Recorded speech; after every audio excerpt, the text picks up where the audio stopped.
폭염과 질병, 열대어와 질병, 장마와 질병.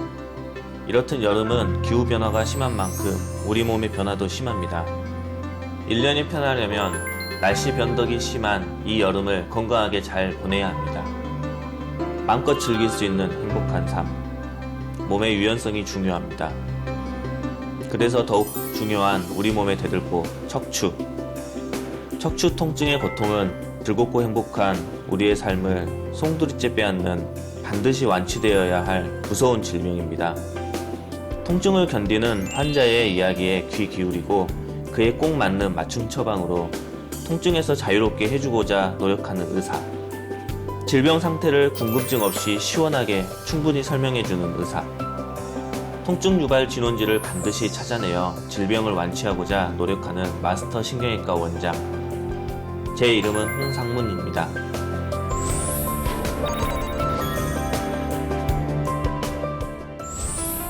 안녕하세요. 닥터스의 이자은입니다. 폭염의 장마, 날씨가 참 변덕스러운데요. 이 여름, 변덕스러운 날씨와의 전쟁, 우리가 이겨야겠죠? 비가 오려나 허리가 아프네, 일기예보와도 같은 어르신들 말씀, 이제 그만하셔도 될 것 같습니다. 우리 몸의 대들보, 허리 건강을 위해 열심히 연구하고 노력하는 마스터 신경외과가 있습니다. 택시기사 아버지의 허리 통증을 없애주고자 신경외과 의사가 되었지만 내원하는 환자분 모두가 허리 통증에서 벗어나 즐겁고 행복하기를 소망하는 홍상문 원장님, 지금 바로 만나보겠습니다. 반갑습니다. 원장님, 닥터스 이자은입니다. 네, 반갑습니다. 마스터 신경외과 홍상문입니다.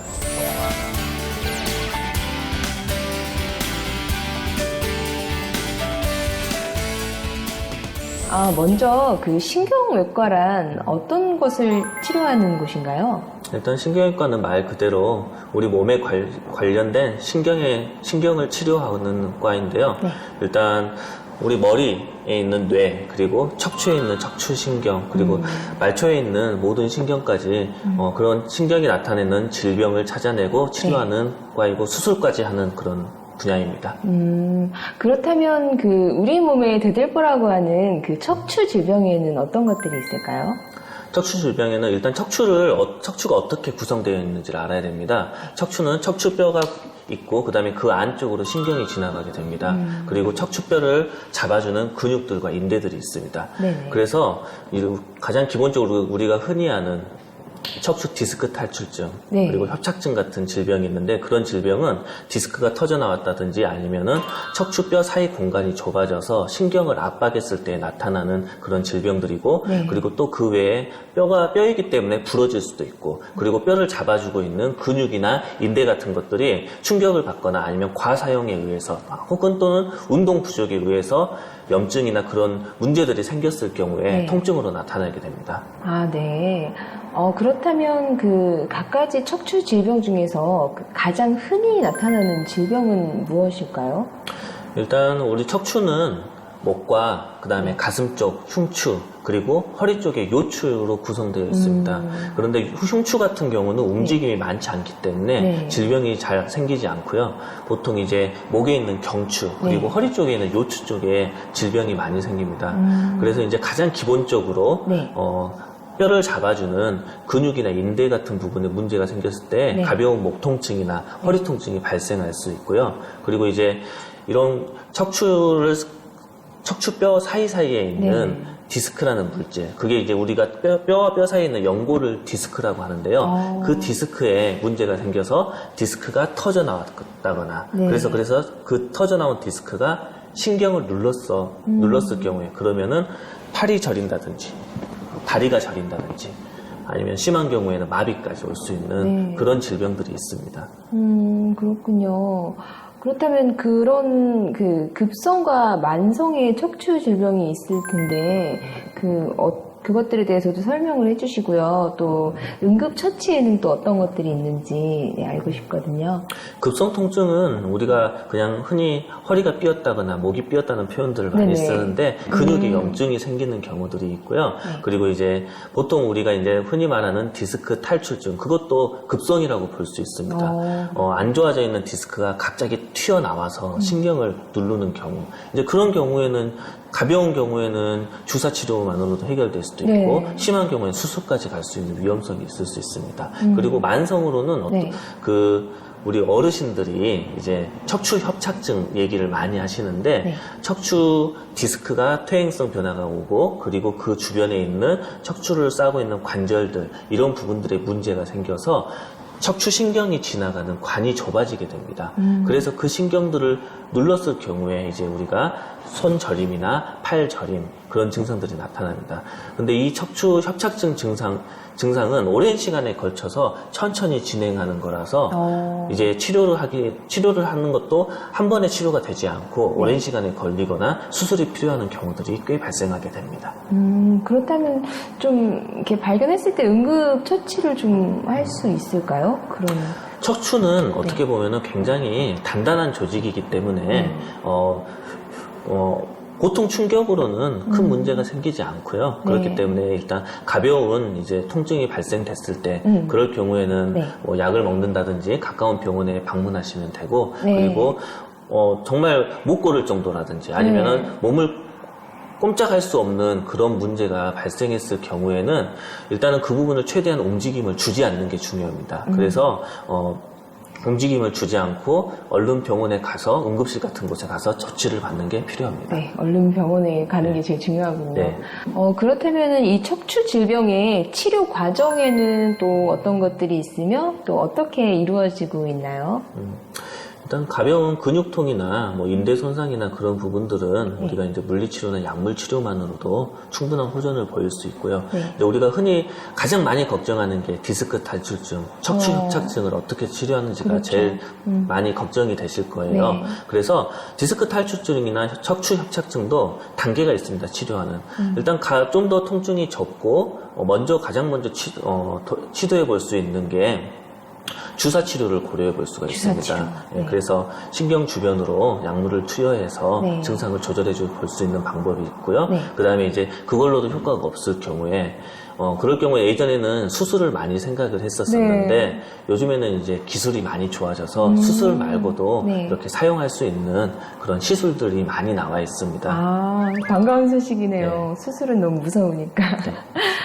그럼 원장님, 제가 이제 만약에 허리에 통증이 왔을 때 이게 척추 질병인지 아니면은 뭐 다른 질환으로 인해서 오는 합병증인지 뭐 그런 것들도 좀 알 수 있을까요? 그 부분은 상당히 좀 어려운 문제입니다. 저도 이제 계속 척추 분야에 대해서만, 척추 분야 쪽으로 많이 이렇게 환자분들을 진료를 봐서 네. 저도 진료 보면서 터득해가는 부분들이 많이 있고요. 보통 척추 쪽으로 전문으로 하지 않은 네네. 일반적인 의사분들도 사실 감별하기 어려운 문제입니다. 그렇군요. 근데 이제 우리가 쉽게 병원을 가야 되느냐, 말아야 되느냐, 그걸 제가 구분을 해드릴게요. 네. 일단은, 우리가 허리 통증이나 목 통증은 네. 살아오면서 보통 한두 번은 겪어봅니다. 예, 그래서 그냥, 이거 좀 뻐근하고, 이런 통증 같은 경우는 네. 그냥 약 먹고 아니면 가까운 병원 가서 그냥 물리치료만 받아도 좋아지는 경우들이 많이 있습니다. 네. 근데 한 번도 경험해보지 못한 그런 통증의 강도라든지 네. 아니면 통증의 양상이라든지 그런 경우에는 그러니까 본인이 생각하기에 이건 좀 이상한데 그럴 경우에는 네. 척추 쪽으로 진료를 보는 병원을 찾아가서 상의를 해보시는 게 좋습니다. 아, 네. 그리고 또 하나는 보통 일주일 정도 안에 해결되는 그런 통증은 너무 걱정 안 하셔도 되는데 네. 보통 2주, 한 달 그렇게 이상 지속되는 통증은 반드시 병원을 찾아가 봐야 됩니다. 왜냐하면은 그냥 약물 치료만으로도 치료가 안 되는 경우들도 많이 있고 네. 또 하나는 더 큰 문제로 발전을 할 수가 있어요. 그렇기 때문에 그럴 경우에는 만성 통증은 꼭 병원에 찾아가서 전문가의 얘기를 듣고 네. 치료를 받아야 합니다. 네. 역시 우리 몸을 이렇게 세심하게 관찰을 해서 이렇게 커지기 전에 미리미리 치료받으면 좋다는 말씀이신데요. 그럼 허리가 튼튼한지를 좀 알 수 있는 방법이 있다면 좀 알려주시겠어요? 우선 본인이 평상시에 허리 뻐근함이나 네. 불편함을 느끼지 않으면은 건강하다고 보시면 됩니다. 보통 그럴 경우에는 이제 네. 우리가 일상적으로 하는 헬스장이나 아니면은 뭐 조깅이나 그런 것들을 통해서 단련을 시키면 되고요. 네. 평상시에 뭔가 본인이 항상 좀만 앉아 있어도 허리에 뻐근함이 온다든지 아니면은 앉으나 서나 뭔가 자세가 옳지 않고 틀어져 네. 있는 느낌을 받는다든지 그리고 걸을 때도 허리 쪽에 무리가 가고 아니면 좀만 앉아 있어도 허리 쪽에 무리가 느껴지는 사람들이 있을 겁니다. 네. 그럴 때는 허리에 이상이 시작되고 있다고 봐야 됩니다. 그렇기 때문에 그럴 때일수록 이제 미리 병원을 찾아서 관리하는 법을 배우는 게 중요합니다. 원장님, 제가 허리가 막 심하게 아프거나 이런 건 아닌데 항상 좀 약간 굽어져 있는 것 같고 그냥 불편한 정도인데요. 그런 것도 조금 신호가 온다는, 안전하지 않다는 말씀이신가요? 네, 맞습니다. 보통은 그 자체만으로는 큰 문제가 되지 않습니다. 네. 하지만 우리 아까 전에 제가 말씀드렸듯이 척추뼈하고 뼈 사이에 있는 연골을 우리가 디스크라고 하는데 자세가 좋지 않고 그러면은 디스크 퇴행성 변화가 빨리 오게 됩니다. 그리고 본인의 허리가 뭔가 항상 긴장이 되어 있고 이게 불편함을 느끼고 있다는 말은 몸에서 뭔가 좋지 않다는 걸 인지하고 있을 때 나타나는 반응이거든요. 네. 그게 이제 누적되다 보면은 척추 디스크의 퇴행성 변화가 진행이 되고 그러면서 이제 척추 디스크뿐만이 아니라 척추 주변의 관절 부분에도 퇴행성 변화가 진행이 돼서 우리가 흔히 얘기하는 디스크 탈출증이나 나중에 협착증 그런 것들로 진행을 할 수가 있습니다. 역시 이 질병은 그 가벼운 증상도 이렇게 가볍게 생각해서는 안 되는 것 같습니다. 그렇다면 이 척추 질병 치료는 잘 되고 있나요? 척추 질환이 되게 치료하기 어려운 질병 중에 하나입니다. 왜 그러냐면은 척추 질병은 단순하게 한두 가지가 아니라 다양한 종류의 질병이 이렇게 있기 때문에 보통 우리가 뭐 근육의 문제나 디스크의 문제나 아니면 인대 손상이나 그런 부분들이 제대로 원인이 찾아지지 않는 경우들도 많이 있고 그래서 척추 질병이 치료가 쉽지 않은데 저는 그래서 환자분들을 대할 때 최대한 환자분들 얘기를 많이 들어주고 그리고 진찰을 최대한 오랫동안 하려고 노력을 합니다. 그래서 척추의 원인을 잘 찾았을 때 그래야 척추 질병이 잘 치료가 될 수가 있습니다. 그렇군요. 원장님, 그렇게 많은 환자들이 원장님께 척추 질환을 치료받은 걸로 알고 있는데요. 그렇다면 그 치료 과정에도 개인차가 있나요? 네, 당연히 있습니다. 어떤 분들은 치료받고 하루 이틀 만에 좋아지신 분들도 있고 또 어떤 분들은 몇 개월간 치료를 해도 잘 해결되지 않아서 수술까지 가는 경우들도 있습니다. 근데 그런 경우는 대부분의 이제 딱 처음에 봤을 때 이 정도면은 어느 정도 경과가 예상되는 경우들이 있는데요. 이제 그런 경우는 제가 미리서 이제 치료 결과가 어느 정도 될 건지 말씀을 드립니다. 근데 저도 가끔 저의 예상과는 다르게 치료 경과가 길어진 분들도 있고 짧아진 분들도 있습니다. 제가 최근에 치료했던 환자분의 중에 어떤 할아버지는 걷지 못해서 부축을 받고 오셨었는데요. 다른 병원에서 허리 수술을 받아야 된다고 얘기를 듣고 왔었습니다. 근데 이제 제가 허리 진찰을 해보니까 허리 근육 쪽이 너무 심하게 염증이 생겨서 그 염증만 잡아줄 수 있으면 분명히 좋아질 것 같아서 제가 절대 수술 안 받아도 된다고 얘기하고 주사를 그 부분에다 놔서 염증을 좀 해결해 줬더니 이틀 후에 오셔서 너무 가벼워졌다고 그렇게 얘기하는 경우도 있었고요. 근데 또 저도 치료하다가 물론 이제 저는 이제 척추 쪽을 오래 봤었기 때문에 예측이 되는데 환자분들한테 그래서 이거는 쉽지 않을 것 같은데 한번 해봅시다 하고 치료를 했었는데 몇 개월간 해도 치료가 안 되시는 분들이 있었어요. 그래서 그런 분들은 이제 또 할 수 없이 수술까지 하고 나서 이제 수술하고 좋아지신 그런 케이스들도 있습니다. 네. 그렇게 세심한 관찰과 따스한 심성으로 환자들을 치료하시는 마스터 신경외과 환자들의 만족도는 또 얼마나 되고 원장님이 환자들을 어떻게 돕고 있는지 궁금한데요. 한번 만나볼 수 있을까요? 네. 안녕하세요. 여기 앉으십시오. 처음에 수술하고 정원하는데 2년 걸렸죠. 3, 40분만 걸어도 많이 안 아팠을 때도 막 허리가 막 쑤시고 막 쭈그리가 아프고 그랬는데 너무 좋아요. 걷는 거는 이제 2-3시간씩 걸어도 안 아프고 너무 좋아졌어요. 네.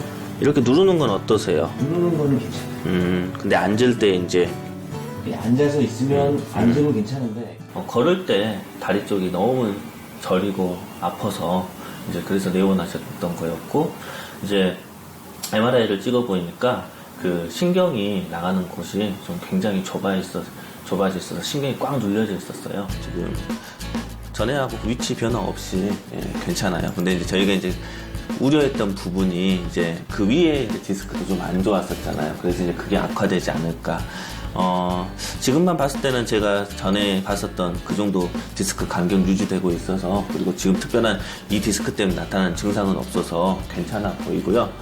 아파서 왔어요. 그러면 주사 한번 맞고 가세요. 뭐 그런 식의 진료인데 선생님은 억지로 주사를 놓거나 약도 안 먹어야 되는 상황이면 제가 약을 달라고 해도 주진 않으세요. 그러니까 일단은 자연 치유도 될 수 있는 부분이 있으니까 일단 버텨보고 이렇게 하고 나서 나중에 안 되면 약을 먹자라는 식으로 권유를 해주시기 때문에 굉장히 믿음이 가죠.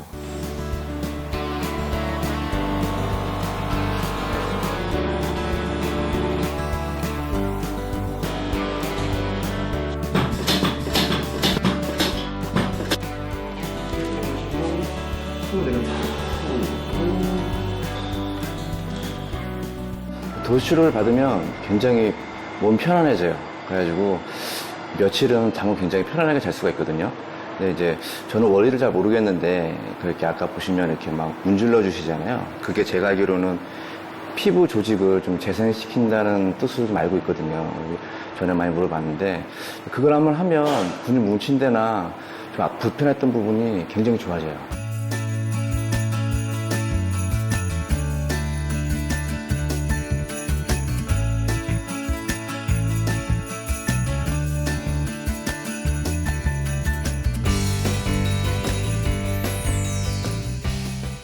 네, 그러면요, 이게 척추 질병인지 모르고 허리가 아팠을 때 그대로 방치했다가 병을 키워서 내원하는 환자들이 있을 텐데요.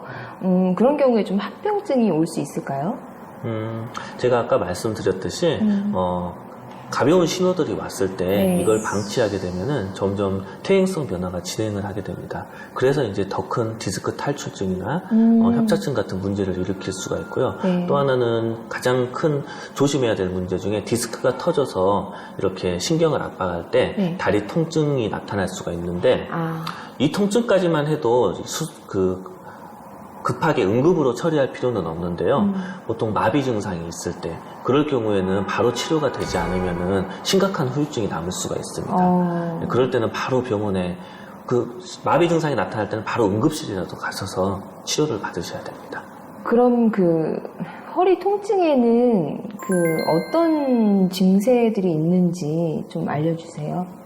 허리 통증은 일단 허리 부분만 아픈 통증이 있고요. 허리 부분에서도 허리 위쪽이 아픈지, 아래쪽이 아픈지. 저는 환자분들한테 항상 팬티 라인 쪽이 아픈지 아니면은 그 위쪽이 아픈지 많이 물어봅니다. 네. 거기에 따라서 원인이 차이가 있습니다. 그리고 또 허리에 관련된 그런 통증 네. 중에 이제 우리가 흔히 아는 허리 쪽에서 이제 신경이 눌려서 엉덩이나 다리 쪽으로 당기는 증상. 그런 증상들이 발생할 수 있습니다. 그럼 척추 협착증과 디스크 탈출증의 다른 점이 있다면 무엇이 있을까요? 디스크 탈출증은 디스크가 터져 나와서 네. 그 덩어리가 이렇게 신경이 있다면 신경을 꽉 눌러서 그래서 신경의 압박 증세가 나타나는 것을 우리가 네. 디스크 탈출증이라고 하고요. 척추 협착증은 우리 척추뼈 안에 신경 다발이 이렇게 지나가는데 그 신경이 지나가는 이 공간이 좁아져서 신경을 전체적으로 압박을 해서 다리 네. 쪽으로 이제 나타나는 증상을 협착증이라고 합니다. 우리가 감별점으로는 네. 디스크 탈출증은 주로 앉아있을 때 증세가 악화되고, 네. 그리고 척추 협착증은 허리를 바르게 펴고 걸을 때 네. 걸으면 걸을수록 점점 안 좋아집니다. 그리고 척추 탈출증 같은 경우는 젊은 나이에서 많이 생기고, 척추 협착증은 퇴행성 변화가 오랜 시간 진행돼서 발생한 거기 때문에 나이가 드신 분들에게 많이 발생을 합니다. 네. 그럼 척추 협착증과 디스크 탈출증이 반드시 수술이 필요한 건가요? 꼭 그렇지는 않습니다. 디스크 탈출증 같은 경우는 디스크가 갑자기 튀어나온 거기 때문에 또 이게 시간이 지나면은 이 튀어나온 디스크가 쪼그라들게 됩니다. 그래서 요즘에 발표된 논문에서는 디스크 탈출증인 경우에 1년을 지켜봤을 때 수술을 했을 때와 안 했을 때와의 결과가 네. 큰 차이가 없다는 논문들이 많이 나오고 있습니다. 하지만 수술을 해야 되는 경우는 반드시 있습니다. 그 경우는 네. 정말 너무 아파서 잠시라도 견디지 못하시는 분들, 그리고 어떤 치료들을 주사 치료나 시술을 했는데도 호전이 전혀 없어서 생활이 너무 힘드신 분들, 네네. 또 그리고 제가 말씀드렸듯이 다리에 마비가 진행하시는 분들, 이분들은 반드시 응급으로 수술이 필요합니다. 그리고 또 척추 협착증 같은 경우는 오히려 디스크 탈출증보다 잘 치료가 되지 않습니다. 이런 경우는 가장 통증이 가벼울 때는 주사 치료를 해볼 수 있고요. 그리고 이제 주사 치료나 시술에도 호전이 없을 때는 수술을 해야 합니다. 네, 말씀 잘 들었습니다. 그렇다면 이 척추 질병의 치료법이 좀 어떻게 발전을 하고 있는지 그것에 대해서 말씀을 좀 해주세요. 네, 20, 30년 전만 해도 척추 이렇게 질병으로 오신 분들은 치료할 수 있는 방법이 약물치료, 네. 그리고 약물치료나 주사치료에서 듣지 않은 경우에는 수술을 하는 경우들이 대부분이었는데요. 네. 이제 요즘에 허리는 수술을 한번 하게 되면은 허리 자체가 많이 약해집니다. 그렇기 때문에 수술한 허리는 수술을 안 한 허리보다 절대 튼튼할 수가 없습니다. 그래서 의사 입장에서도 수술은 피하는 게 좋고요. 그리고 환자분들도 당연히 수술은 두렵기 때문에 네. 피하게 됩니다. 그래서 이제 요즘에는 비수술적인 치료가 많이 나오게 됩니다. 그래서 비수술적인 치료에는 신경성형술이라는 치료가 있고, 네. 그 다음에 풍선을 이용해서 확장시켜주는 풍선 확장술, 그리고 최근에는 그 디스크 그 공간 안쪽으로 네. 내시경이 들어가서 레이저로 이렇게 치료해주는 내시경 레이저 치료법이 있습니다. 네. 말씀을 들어보니까 그 척추 질병의 그 치료법들도 굉장히 다양하고 이렇게 굉장히 발전하고 있는 것 같은데, 말씀하신 중에 그 척추 내시경으로 치료를 한다는 그것은 어떤 건가요? 네, 척추 안쪽에는 들어갈 수 있는 방법이 크게 네. 두 가지가 있습니다. 꼬리뼈 쪽으로 이렇게 터널을 뚫고 가듯이 들어가는 방법이 있고, 네. 그리고 옆구리 쪽에서 신경이 나오는 길목을 따라서 들어가는 방법이 있습니다. 그 길을 통해서 내시경이 들어가서 이 내시경으로 안에를 확인을 하고 이 내시경 관을 따라서 레이저 관을 하나 넣습니다. 그래서 그 문제가 되는 부분을 레이저로 이렇게 치료해주는 방법입니다. 아직은 제가 생각해 봤을 때 좋은 치료 방법이지만 아직은 좀 더 내시경 그 기술이 더 발전을 해야 된다고 생각합니다. 그럼 그 내시경 레이저 시술이 그 누구나 희망하면은 받을 수 있는 건지 궁금해요.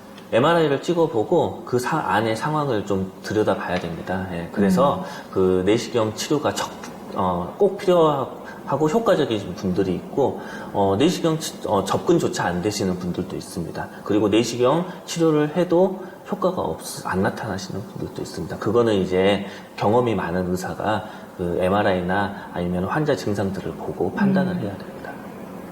그럼 그 내시경 레이저 시술의 그 장점과 단점이 있다면? 장점은 네. 일단 몸에 칼을 대지 않는다는 장점이 있습니다. 네.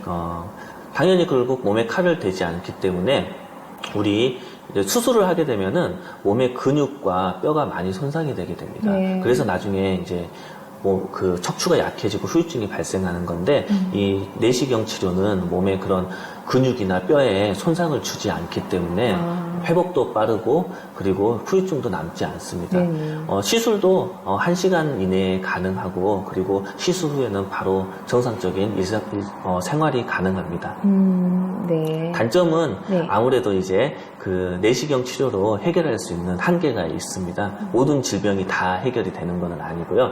그렇기 때문에 수술을 꼭 해야 되는 질병이 있는데 그 부분까지 아직 내시경 치료가 다 감당을 하지는 못합니다. 네, 그렇군요.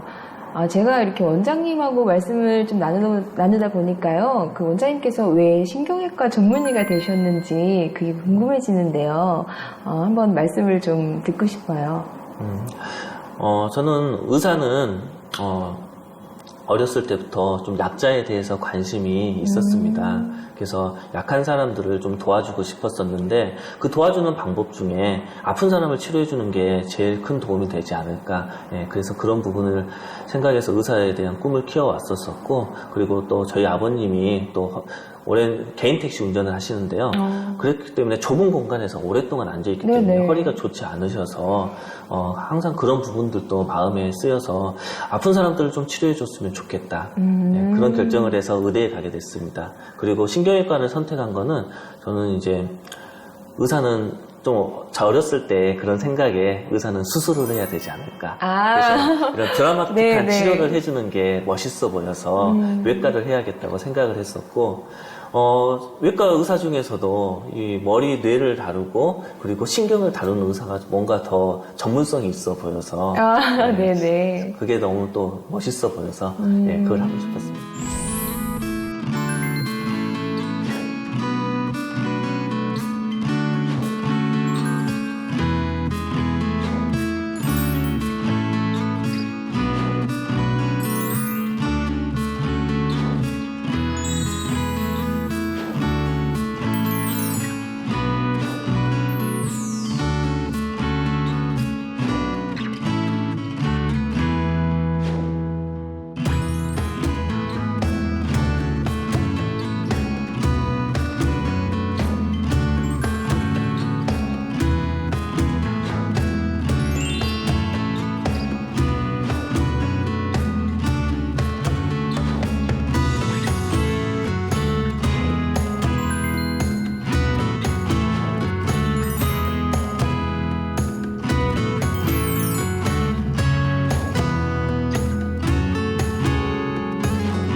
네. 역시 원장님께서는 어린 시절부터 모범생으로 부모님의 사랑을 독차지하셨을 것 같은데요. 맞나요? 아니, 꼭 그렇지는 않습니다. 네. 네, 저 같은 경우는 오히려 중학교 때까지는 네. 네, 좀 의대에 갈 수 있는 그런 성적이 안 됐었고요. 네, 그때까지 좀 방황을 많이 했었습니다. 그래서 뭐 진짜 아주 그 불우한 사람처럼은 아니었었지만은 그냥 나는 왜 이렇게 인생이 재미없지? 그리고 내가 세상에 없으면 어떨까? 그런 생각까지 좀 중학교 때는 좀 했었습니다. 질풍노도 해. 근데 이제 고등학교 이제 올라가면서 이제 그때부터 좀 부모님이 나를 위해서 좀 고생을 하시는 게 이제 그때부터 이제 마음에 와닿기 시작했었고, 그 다음에 이제 고등학교 학교에 가 있으면서 내가 어차피 학교는 가야 되는데 이 시간은 그냥 내가 열심히 놀려고 해봤자 학교에서 놀아봤자 한계가 있는 건데 이 시간을 가장 알차게 쓸 수 있는 방법이 뭐가 있을까. 그래서 그냥 어차피 학교에 간 거 공부를 하자. 예, 그래서 이제 그때부터 좀 더 공부에 좀 신경을 써서 그래서 이렇게 좀 이제 의대까지 갈 수 있게 된 겁니다. 일찍 초리 드셨나봐요. 그럼 그때 그 부모님들께서도 원장님의 선택을 적극 밀어주셨는지, 그리고 또 지금 부모님들의 건강은 또 잘 보살펴 드리고 계시는지 궁금해요. 제가 처음에 이제 의대에 간다고 했을 때는 네. 부모님이 좀 걱정을 많이 하셨어요.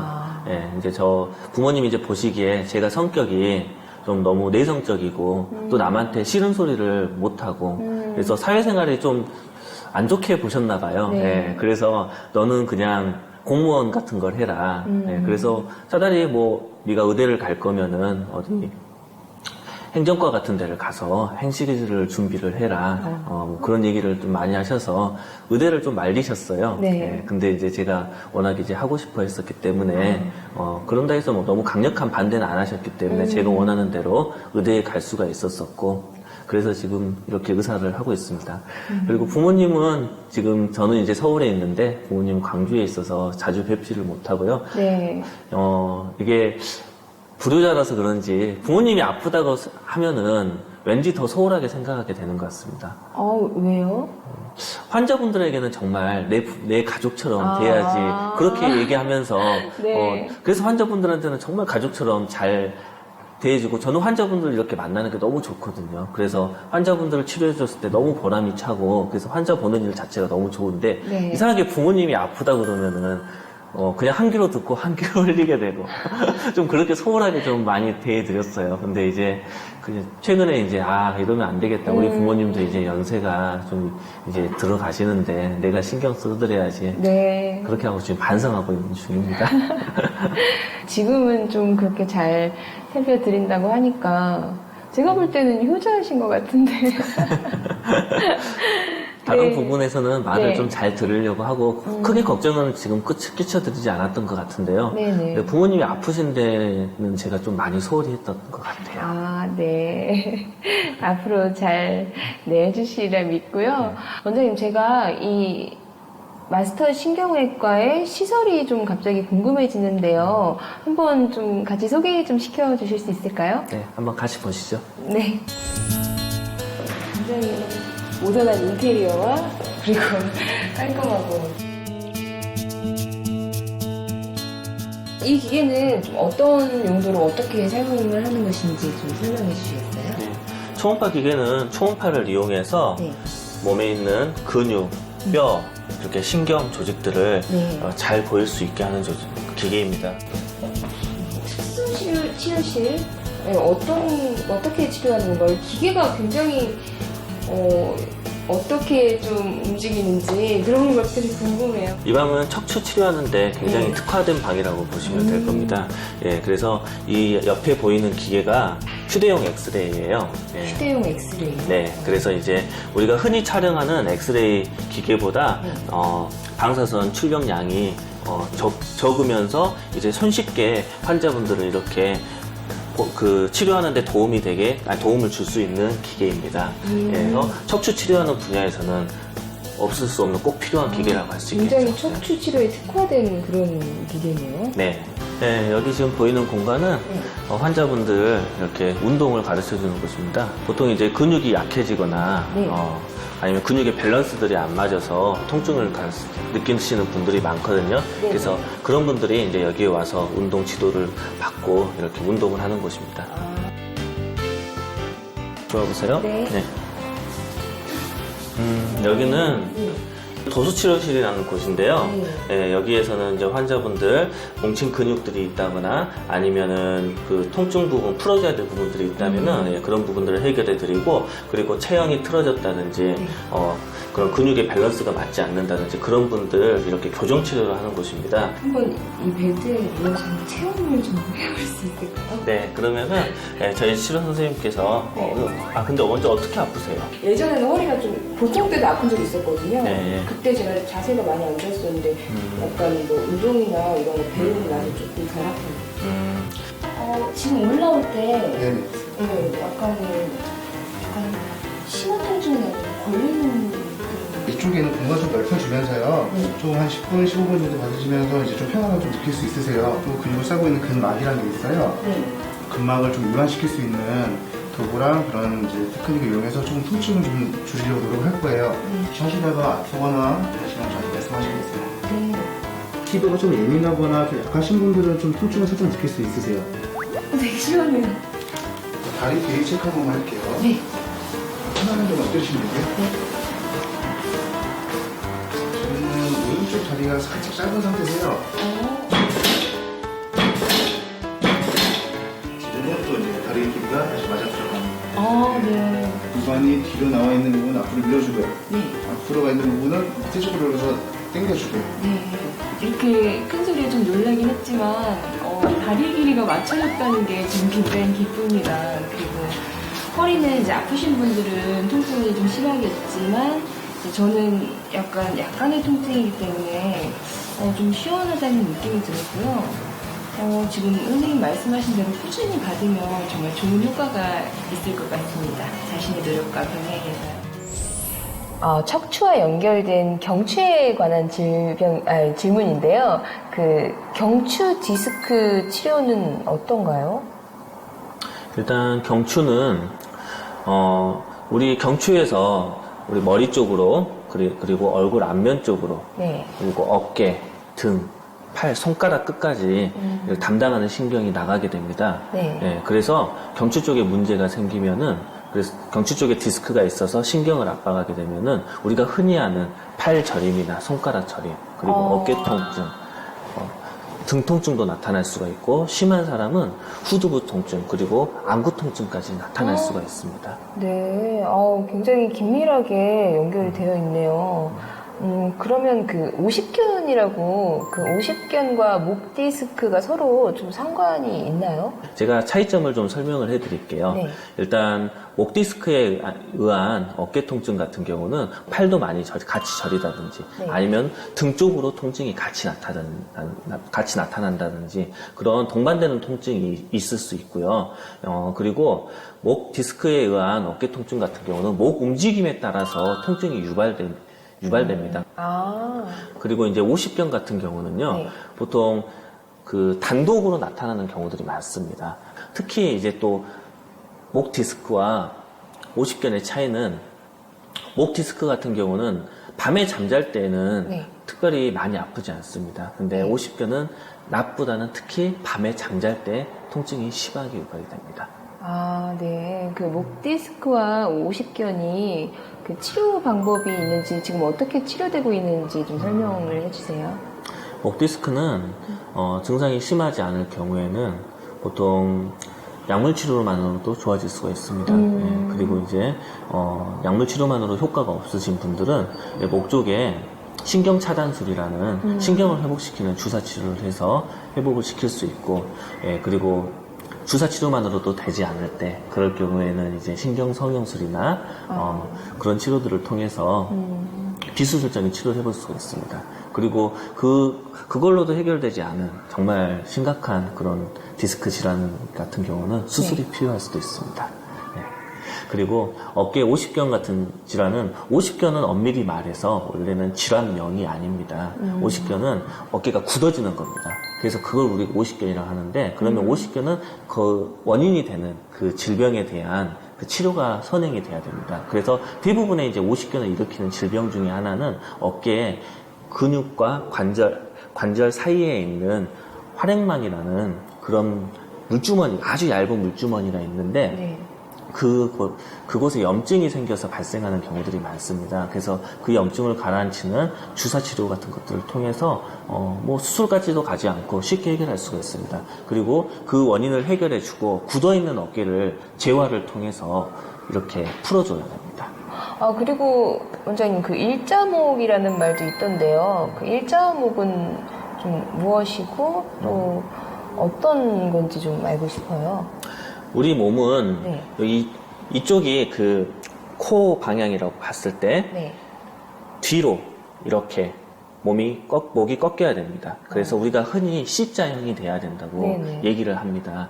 옆에서 봤을 때 C자형이 돼야 되는데 이게 C자형이 되지 않고 바르게 펴졌을 때 그걸 우리가 일자목이라고 얘기하고 이 펴진 상태에서 네. 오히려 반대로 앞으로 구부러지면 네네. 이걸 우리가 흔히 거북목이라고 얘기를 합니다. 거북목. 그래서 일자목이 좋지 않은 이유는 네. 일자목 자체가 자세가 좋지 않은 분들에게 많이 생깁니다. 그래서 원래는 C자목이 돼야 되는데 우리 현대인들은 컴퓨터를 많이 보게 되고 그리고 학업에 의해서 책도 많이 보게 그렇죠. 되고 스마트폰. 그래서 또 그리고 요즘에 스마트폰 네. 많이 보게 되고 그래서 자꾸 고개를 앞으로 내민다든지 이렇게 고개를 숙인다든지 이런 자세가 지속되기 때문에 네. 점점 원래는 다 C자목을 가지고 태어나는데 네. 그게 이제 점점 앞으로 무게중심이 쏠리면서 일자목이 되어서 가고 일자목이 크게 좋지 않은 이유는 네. 원래 이렇게 C자형이 돼야 되는데 일자가 되면서 목 뒤나 어깨 쪽으로 근육이 많이 긴장이 되게 됩니다. 그래서 근육 상태가 악화가 되고 더 안 좋은 거는 목의 중심이 앞으로 쏠리기 때문에 이 목 앞쪽에 있는 디스크 쪽으로 중심이 많이 가게 돼서 디스크 퇴행성 변화가 빨리 진행이 되게 됩니다. 그러면은 일자목 자체가 나중에는 디스크 탈출증이나 디스크 척추 협착증의 원인이 될 수 있는 겁니다. 그래서 일자목은 좋지 않은 거고 꼭 일자목은 교정이나 관리가 필요한 겁니다. 그렇군요. 그렇다면 이런 모든 부위에 다양한 그 디스크가 그 어떤 좀 예방하는 방법이 좀 있을지 그리고 좀 좋은 운동이 있다면 좀 소개를 해주시겠어요? 평상시 생활 습관이 중요합니다. 생활 습관. 일단 최대한 한 자세로 스마트폰을 오래 본다든지 네. 그런 자세는 당연히 지양을 해야 되고요. 예, 그리고 컴퓨터 우리가 보통 직장에서 많이 쓰게 되는데 대부분의 사람들은 컴퓨터 모니터가 눈높이보다 낮게 위치하게 됩니다. 특히나 노트북을 쓰면 당연히 눈이 그렇죠. 아래로 위치하게 되겠죠. 네. 그러면은 자세가 이런 식으로 아래를 보게 됩니다. 그러면은 목이 앞으로 나오게 되고 고개가 숙여지기 때문에 그리고 보통 우리가 이 작업을 10분, 20분 하는 게 아니라 몇 시간씩 하기 때문에 목 자세가 당연히 안 좋아지게 됩니다. 그래서 이런 것들을 예방하려면은 컴퓨터 높이를 눈높이로 맞춰줘야 됩니다. 그래서 항상 눈 높이에서 이렇게 어깨를 펴고 턱을 당긴 상태에서 뭔가 작업을 해도 할 수 있도록 예, 그렇게 해야 되고요. 또 특히나 이제 우리가 이제 집에서 잠잘 때 우리가 베개는 어떤 거를 선택해야 되느냐 되게 사람들이 많이 궁금해합니다. 네. 근데 베개가 너무 높게 되면은 우리가 이 등의 높이하고 목 높이보다 높게 돼서 목이 앞으로 잘 때 들리게 됩니다. 그러면은 이제 그 자세로 몇 시간씩 자게 되면은 목이 앞으로 쏠리게 되는 거고요.